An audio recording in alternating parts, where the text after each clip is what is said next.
পর্ব ১ unlucky lucky. এক আকাশ স্বপ্ন নিয়ে কলকাতায় এসেছে লাকি, ওরফে লুব্ধক সিংহ রায়।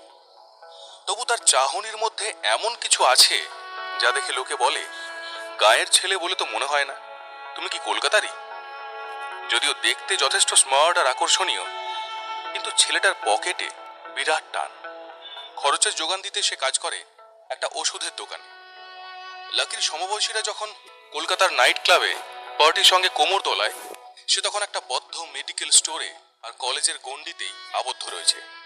তার জীবনে অবসর বলতে প্রেমিকা দৃষ্টিকে নিয়ে প্রিন্সেপ ঘাটে ঘুরতে যাওয়া।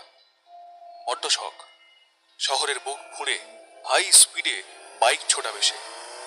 পিছনে বসে থাকা দৃষ্টি তখন জাপটে ধরবে তাকে।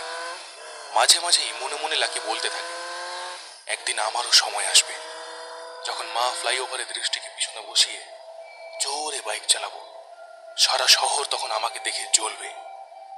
বিড়বিড় করে এই কথা বলতে বলতেই বার্নেল ক্রিমটা হাত দিয়ে টিপে ফেলে সে, আর সেই ক্রিমের ঢাকনা খুলে বেরিয়ে এসে একাকার কাণ্ড ঘটে।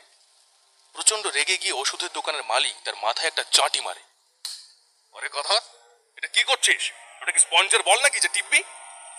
মাথায় হাত দিয়ে কাঁচু মাচু করে বলে ওঠে লাকি, সরি সরি দাদা, আর হবে না। ফ্রি স্কুল স্ট্রিটের এই ওষুধের দোকানেই সে কাজ করে।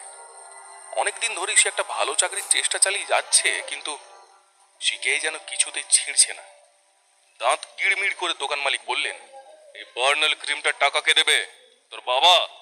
এটার দামের ডবল টাকা তোর মাইনে থেকেই কাটা হবে, তাহলে পরের বার এমন কাজ করার আগে দুবার ভাববি। ক্রিমটা লাকির হাত থেকে কেড়ে নিয়ে তার মাথায় আর একটা চাঁটি মারতে গিয়েও থেমে গেলেন মালিক। আর তখনই দোকানের ফোনটা বেজে উঠল।